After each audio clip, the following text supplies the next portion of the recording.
Hello everyone, Rabbi Abe here from rabbiabe.com. I hope you're having a fantastic day.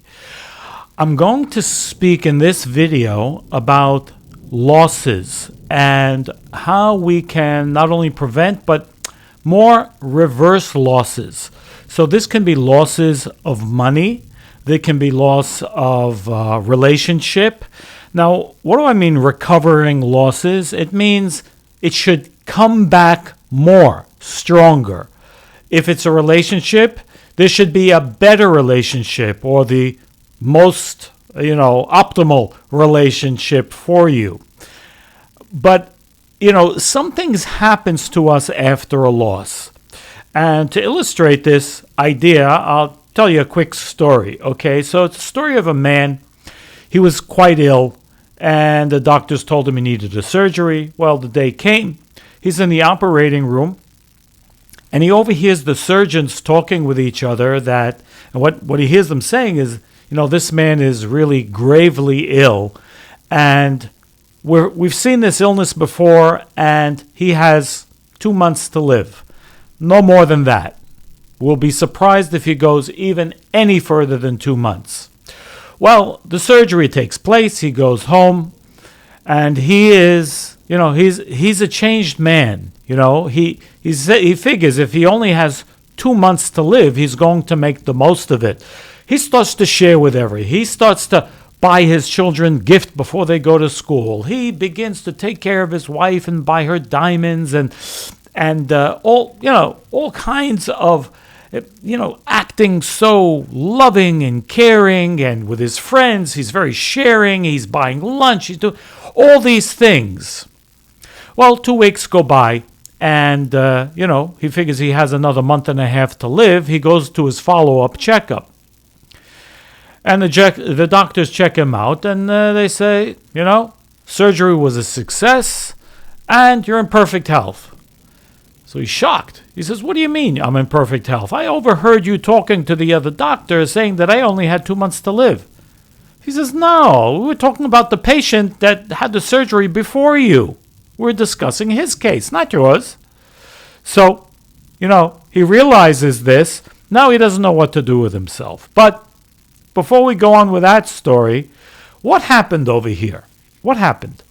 When he thought he was going to lose his life, it pushed him into action. It pushed him to do the things that he really thought he should be doing. In fact, he changed his entire life as a result of this, scenario. And this is to illustrate a point.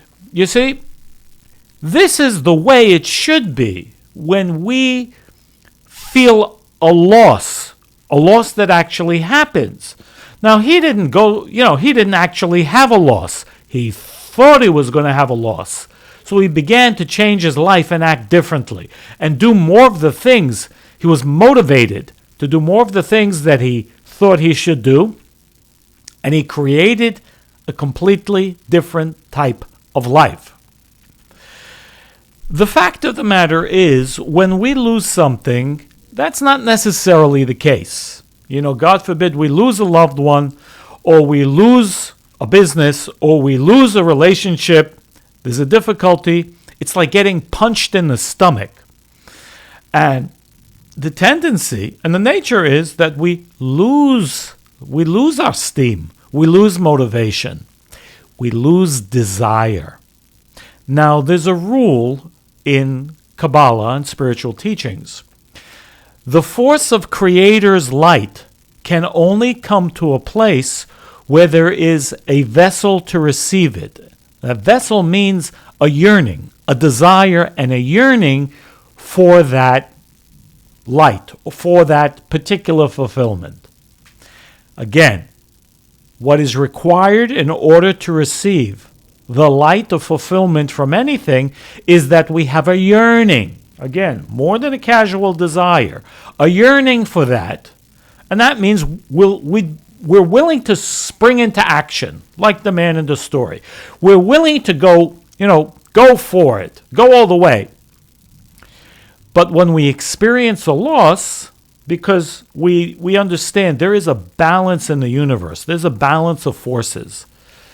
So we could do this, we could do this. There's positivity and there's negativity. The negative approach to that, because there are negative forces which push us in that direction, would be to lose hope, lose desire, give up, shrink. In fact, if a person is in the process of losing their money, well, they might be shrinking along the way. If they had $1 million, now they're down to 500,000, and they may be thinking or feeling, well, at least, let me keep the 500,000. Don't take that away from me. And then when he's down to 200,000, well, at least I have this. Let me not lose this. And when he's down to his last 50,000, well, but at least I have this. Let me not lose this. I've lost almost everything. And then when he's down to his last 25 cents, we understand he's taken his $1 million vessel and he shrunk it down to 25 cents. Now, that perhaps is an exaggeration just to illustrate the point that we shrink. When we begin to lose hope, our desire shrinks. Our motivation shrinks. So we become less effective. The yearning which is necessary to draw the Creator's light in whatever it is that we're doing goes away. What do? Now, this is way beyond positive thinking. This is the real or the true essence of why we might lose anything to begin with. Now, I want to explain a principle that comes from what we call 10 luminous emanations. And the 10 luminous emanations, which is one of the meat of the study of Kabbalah, is that any loss is caused for one reason. And this reason has a code name. It is called tzimtzum. The tzimtzum means when there is a reduction in the vessel, a reduction in desire, the light goes away. Why? Because the desire is required for that to take place, for light to be drawn in. It's energetic, right, in principle. Well, why do we experience this tzimtzum? Well, again, it's a little deeper of an idea. I don't want to go too deep into that idea. But, somewhere along the line, perhaps we don't have the right thing, or we don't have enough. Maybe we ask for more. Maybe we've prayed for the right relationship. Or maybe we've prayed to be directed in the area that will give us the most benefit. Now, in order to help us, the universe causes loss. Why? Because the rule is you can't have what's the best thing for you if you have what's only fair. You need to first remove that, and then your desire needs to build and expand, and then you can draw. Again, you'll be led to it and to the efforts that are required in order to achieve it, but you will be led to whatever the more is. If it's more money, if it's, the ideal relationship for you, perhaps better health, well, we need to go through that. So the purpose of the loss is not to give us a punch in the stomach and not to reduce our desire and not to put us down. No. There is an opportunity to go down because there has to be a balance in the universe, and we must have free will. But understand, the true purpose of this loss is not a loss at all. It's actually an opportunity. It is going up. It is the stage before going up. But loss can only happen when there is loss of desire. There's never loss of energy. There is, however, loss of desire. So the loss of desire causes a loss of fulfillment. It appears that there was a loss of fulfillment. But the loss of fulfillment is not caused because there was a loss of fulfillment. The loss of fulfillment is caused because there's a loss of desire. And I hope this is making some sort of sense. So, what's the trick here? What is the secret here? Never to lose the desire. And that's why we say, when there's a loss, when you feel challenged, the first thing that you should say is, this is amazing. How wonderful. This is great. This is a huge opportunity. Because it is.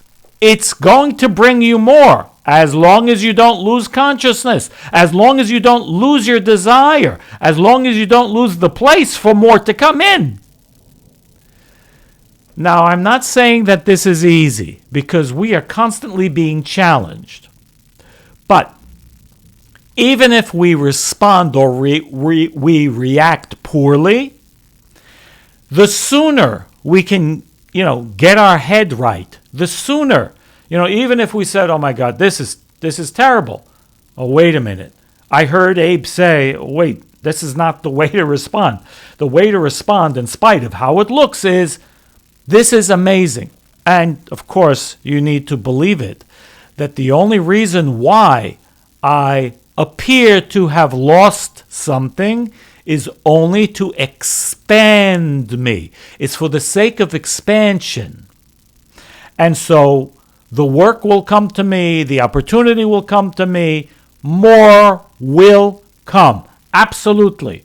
As long as I don't lose my vessel of receiving, my desire.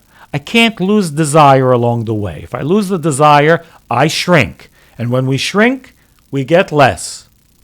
That's a rule. So remember, the opportunity and the response to any form of challenge or loss is what? This is amazing. And believe in it. Do your best to believe in it. How can you believe in it? By understanding the mechanism of how this process works. The only reason why there appears to be loss is to help me expand. Remember the story of that man. When he was told he was about to lose his life, he sprung into action. He didn't, like some would, go home and start crying. No, he didn't do that. He sprang into action. And his reward was, of course, he built friendships all over town. He created a happy marriage and a happy family for himself, all because of his alleged loss. So let's try to remember this, okay? And the response that we need to have whenever we appear to be experiencing any loss, remember, we can not only reverse it, we can double it, maybe triple it. Be blessed, everyone. Remember, this is all about consciousness, and where our head is, this is what we create. We have the power to create. Be blessed. And thank you for watching. I'll see you on the next video. Give the video a thumbs up, and I'll see you very soon. All the best.